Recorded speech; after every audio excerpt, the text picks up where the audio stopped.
Some hauntings do not start in darkness. They begin in daylight, beside ruined walls, with children playing nearby and walkers passing through a valley. Then, for a few seconds, the world seems to change. The noise fades. A horse and cart appears near the remains of an old hall. Figures in mourning clothes stand silently around it. And only afterwards do you realise there is a graveyard on the hill above. Tonight we're heading to Errwood Hall in Derbyshire's Goyt Valley, where a ruined estate, a hidden shrine, and a family burial ground form the backdrop to one of the quietest and strangest ghostly funeral stories in English folklore.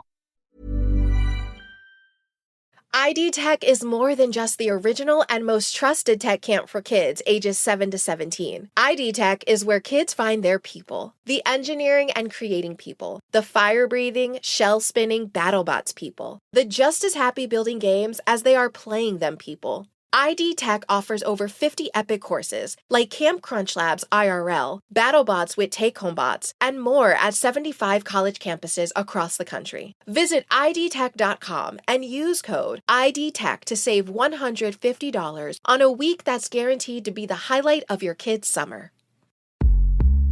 You may think you know McDonald's drinks, but you don't know them like this.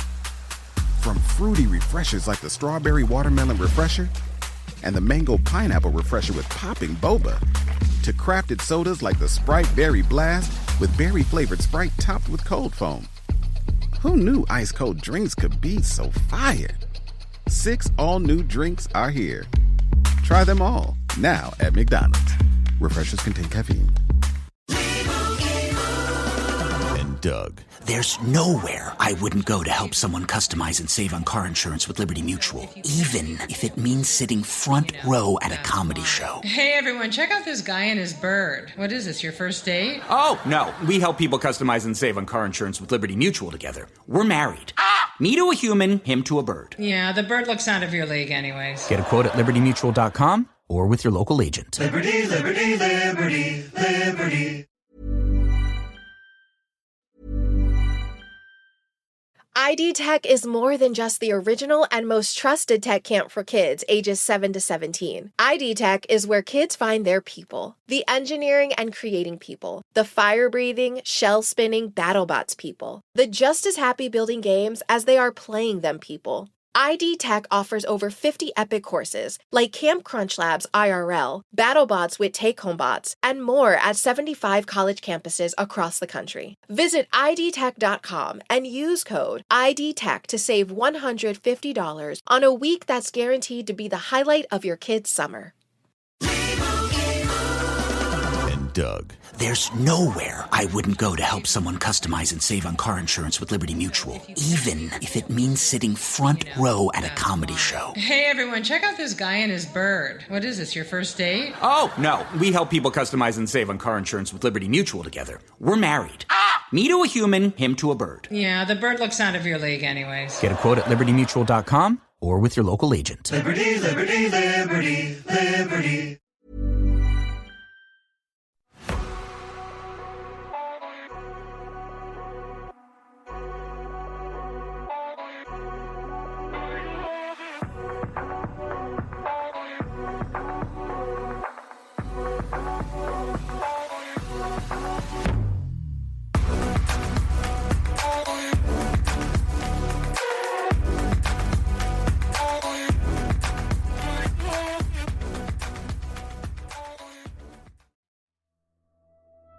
Hello, I'm Sarah.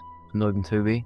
And welcome to the Whispering Woods Haunted episode. In this episode, we are going to Derbyshire, England. We are indeed. We are in Old Blighty. And I'll get straight into it. Are you ready for the story?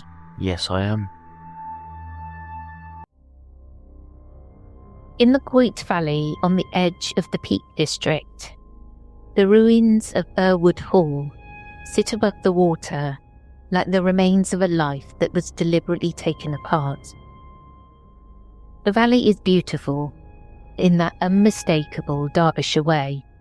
Steep wooded slopes, open moorland, Old tracks, stone walls, water below, and weather that can change the feeling of the place in minutes.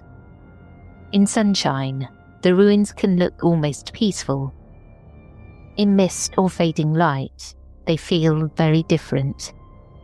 Less like ruins, more like a memory that has not finished speaking. Errwood Hall was once the centre of a large private estate. It was built in the 19th century for the Grimshaw family, wealthy landowners whose presence shaped the valley for generations. The house was not only a family residence, it was the heart of a whole small world. Farms, cottages, a chapel, a school, paths and outbuildings, and all that daily movement that came with estate life. People worked there and worshipped there. People were born into service there, or came into the valley for employment, and spent years of their lives under the shadow of the hall. And then over time, that world vanished. The hall was demolished in the 1930s, after the estate passed into the hands of Stockport Corporation, as part of the waterworks and reservoir development in the valley. Nearby Goyt's Bridge, once a small hamlet, was also lost as the valley changed. Buildings were cleared, farms and cottages disappeared. Water covered parts of the old landscape. What had once been a lived-in place became something else, a reservoir, a walking route, a picturesque ruin. But places are not always emptied just because the walls come down. At Errwood, enough remains to make the past feel close. There are stone fragments of the hall, old pathways threading through the trees, traces of gardens, and higher up the hillside, a small private cemetery where members of the family and those connected to the estate were buried. Not far away stands St. Joseph's Shrine, built in memory of Dolores de Ibagun, a woman connected to the household whose story adds another layer of devotion and sorrow to the landscape. This is the part of what makes Errwood so atmospheric. It's not just a ruined house, it's a place where the geography of life and death is still visible. The hall below, the burial ground above, the shrine hidden nearby, the old paths between them, the valley altered by water, the estate erased, but not entirely gone.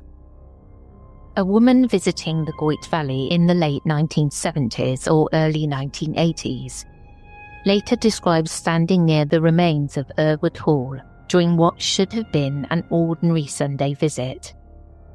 There were other people around. Children were playing nearby. Nothing about the moment seemed especially frightening at first. Then, according to her account, the sound around her changed. The noise of the children faded. The ordinary atmosphere of the place seemed to fall away. And not far from where she stood, she saw a horse and cart. Around it were men and women dressed in older clothing. The women wore dark skirts, cape-like jackets and brimmed hats.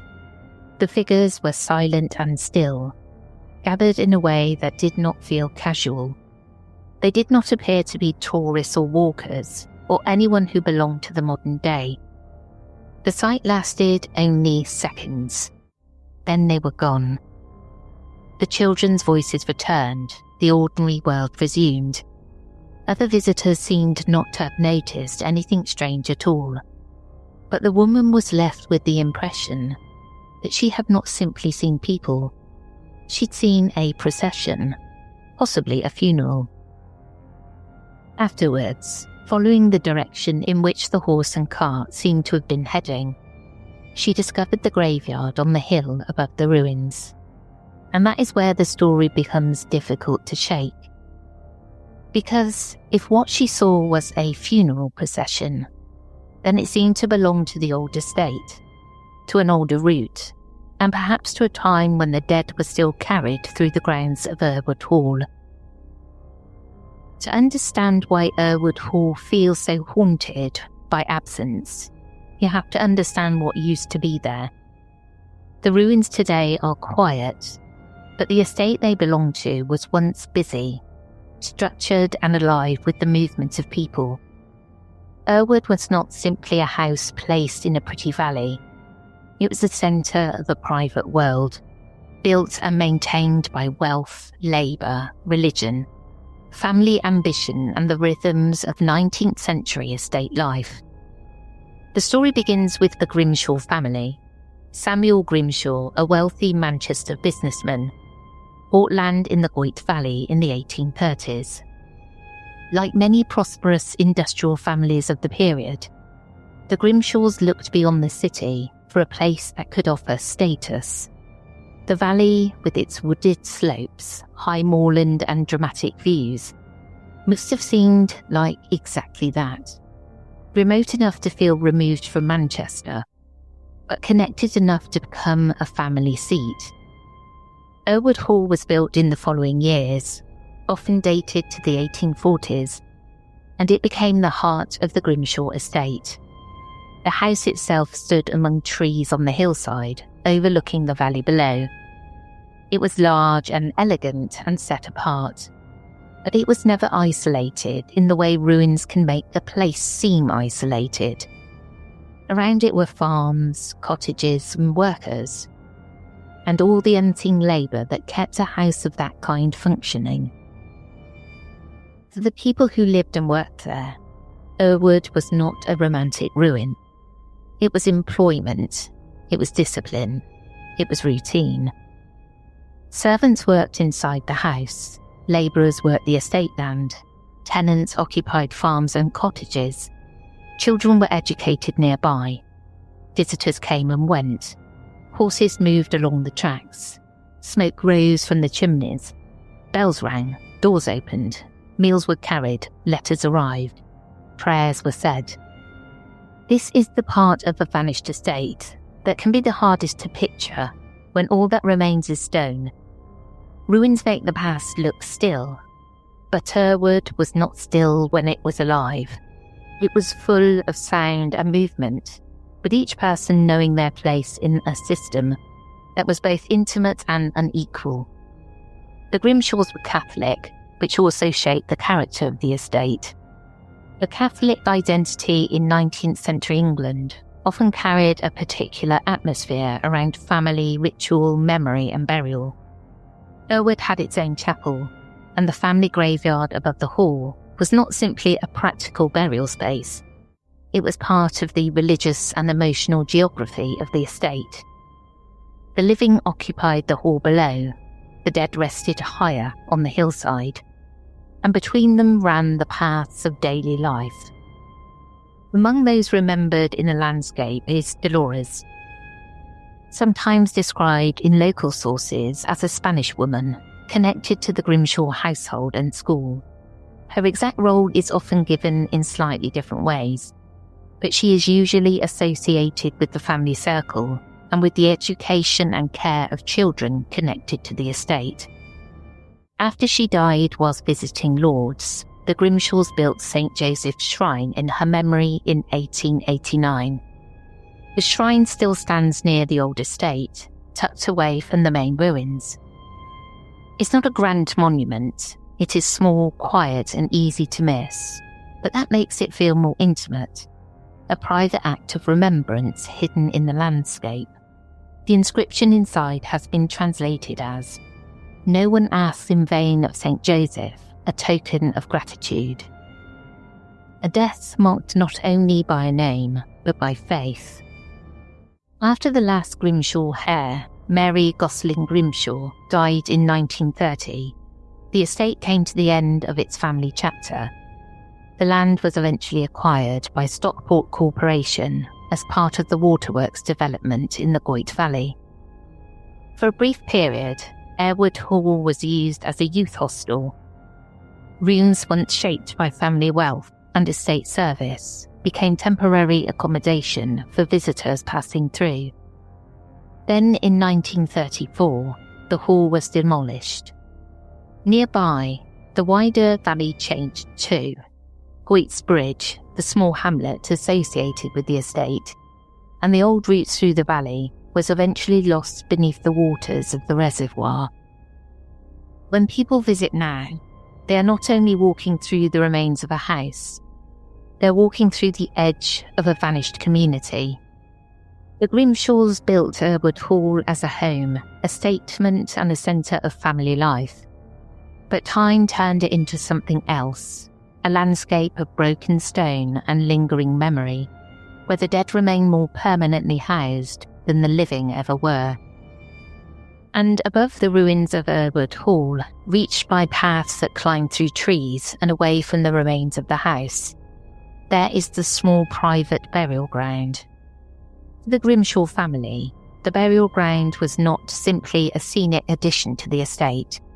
It was a private place of mourning and remembrance tied to their Catholic faith. It held the dead of the household and those connected to it, keeping them close to the land they had known in life. The graveyard now feels like the most complete survivor of a vanished world. The people buried there belong to the estate as it once was, while the ruins below belong to what was taken away. Anyone walking between the two is not simply walking between two landmarks. They're walking through the remains of a social world that had its own roots, rituals and meanings. This is where the ghostly funeral story becomes especially compelling. If a funeral procession really had once moved through the estate toward that burial ground, then the route itself would have mattered. The coffin would not have been carried randomly through the grounds. It would have followed a path shaped by family custom. Mourners would have walked with purpose. A horse and cart, if used, would have moved along a route known to those who lived and worked there. So when a later visitor claimed to see a horse and cart near the ruins, surrounded by people in dark, old-fashioned clothing, the discovery of the graveyard afterwards gave the sighting a particular force. For visitors, the burial ground may feel peaceful, but peace does not always cancel unease. A quiet cemetery above a ruin can feel watchful, especially when the weather closes in or the light begins to fade. The Goyt Valley has a way of shifting quickly from open beauty to something more enclosed. Mist gathers, trees darken, the reservoir below turns grey. Paths that felt obvious in daylight begin to seem uncertain. In that kind of landscape, the idea of a funeral procession appearing for only a few seconds does not feel absurd in the way it might somewhere else. It feels suited to the place, the figures in black, the silence, the graveyard waiting uphill. The funeral procession is not the only ghost story attached to Errwood Hall. There is an older account, one that reaches back to the time when the hall still stood complete, when the windows were lit and the gardens were kept, and the path up to the family graveyard was not a relic for walkers, but a part of the living estate. The story was later recorded by the Derbyshire writer Crichton Porteous, who included it in his writings on the Peak District. According to the account, a woman who had worked at Errwood Hall once wrote to say that she was surprised he had not heard of what she called the Errwood ghost. She said it had not been spoken of much in her time, but she had seen it, and so had another maid. The sighting took place on 15th of November 1914. The First World War had begun only months earlier.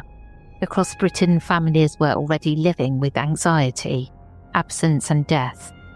But at Errwood Hall, the apparition that appeared that night seemed to belong not to the war outside, but to the private geography of the estate. The maid described seeing the figure from a window of the house. Outside, beyond the formal garden and near the steps leading toward the old path, something appeared in the darkness. She called it a brilliant figure, not a shadow or a vague shape. A brilliant figure in the blackness of the night. It stood near the place where the path rose towards the family burial ground, and then it beckoned with long arms, The gesture alone is unsettling because it's not the behaviour of a passive ghost.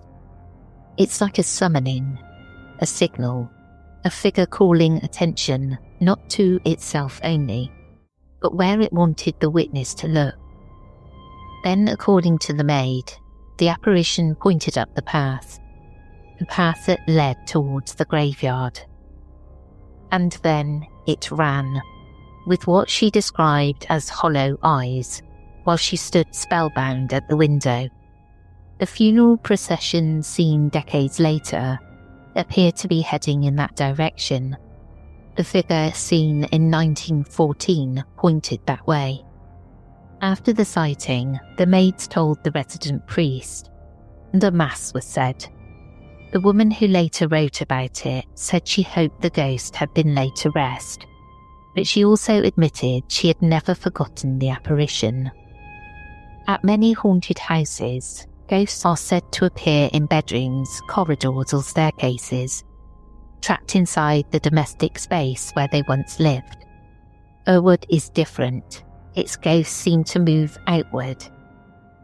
They do not linger only in the rooms of the old house. They point beyond it. They gather near its ruins. They appear along the route from the living estate to the burial ground above. It's not only the hall that is haunted, it's the passage away from it, path from home to grave. And perhaps that is why the figure at the steps feels so disturbing. It did not merely appear to the maid as something to be witnessed. It seemed to direct her attention to the old road of the dead. In July 2017, a photographer named Rod visited the area around Errwood Reservoir. He followed one of the tributary streams off the riverside walk, looking for a secluded cascade to photograph. It was not, from the sound of it, a dramatic or frightening visit. It was the kind of quiet walk that draws people into the Goyt Valley in the first place. Water, trees, hidden paths, and the pleasure of finding some small feature of the landscape that others might miss. But he later remembered that the spot had felt unusually cold. At the time, he did not see anything strange. It was only afterwards, when he looked back through the photographs, that he noticed something in one of the images. To him, it looked like the figure of a woman in white, almost like a bridal gown, kneeling beside the water as though praying. Rod later wondered whether the figure might be connected to Irma Neorth, a French lady's maid buried in the Grimshaw family graveyard. Irma died in Errwood in 1882, aged only 27. There's no way to prove that connection, and it may simply be the mind reaching for a name, because nameless apparitions feel too empty to hold. But even that instinct tells us something about this place. Errwood encourages people to look for identities among the remains. And whether the photograph shows a ghost or a trick of the light, it folds into the same pattern that keeps appearing at Errwood Hall. In more recent years, visitors have continued to leave accounts of strange feelings, odd photographs and moments near the ruins that seem difficult to explain. One visitor described returning to the ruins as an adult and remembering the strange heaviness that they had felt there as a child. Near what they believed was an old horse trough, they said the air seemed to thicken.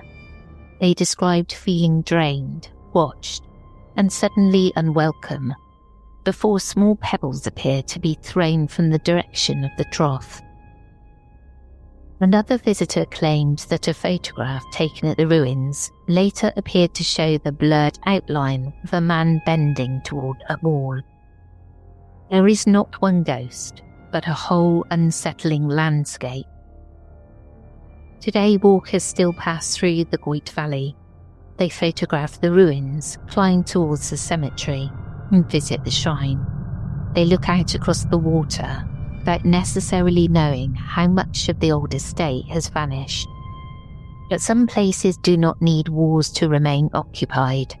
Some places keep their dead in the earth, their grief in the paths, and their stories in the mouths of those who walk there after everyone else has gone.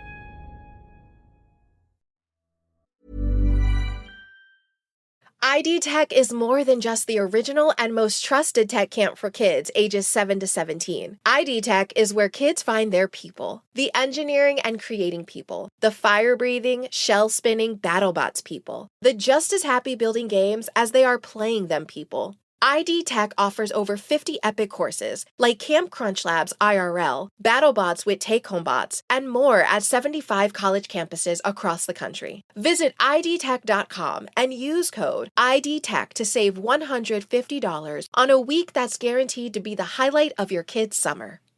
Lots of places can expose you to identity theft. Oh no. That's why LifeLock monitors hundreds of millions of data points a second for threats to your identity, which is way more than anyone can do on their own. If we find anything suspicious, like new loans or changes to your financial accounts, we alert you right away, all through text, phone, email, or the LifeLock app. Get the alerts that could make all the difference. Save up to 40% your first year at LifeLock.com/Spotify. Terms apply.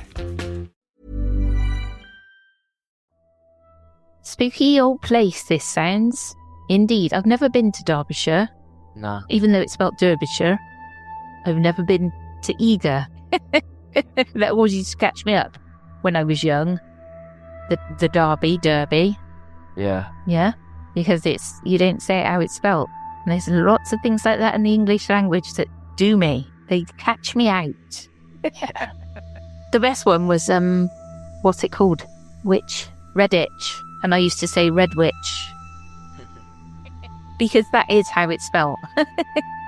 Anyway, yeah, lots going on. And this episode will actually lead into the main episode as well this week. Because we're going on a theme about processions of funerals and hearses and things like that. So all a bit spooky and dark. Very dark. You look forward to that, won't you? Yeah. Well, that's the end of this episode. I hope you enjoyed, and we'll catch up with you again soon. We will indeed. We will catch you tomorrow for the main episode. Take care, everyone. Goodbye.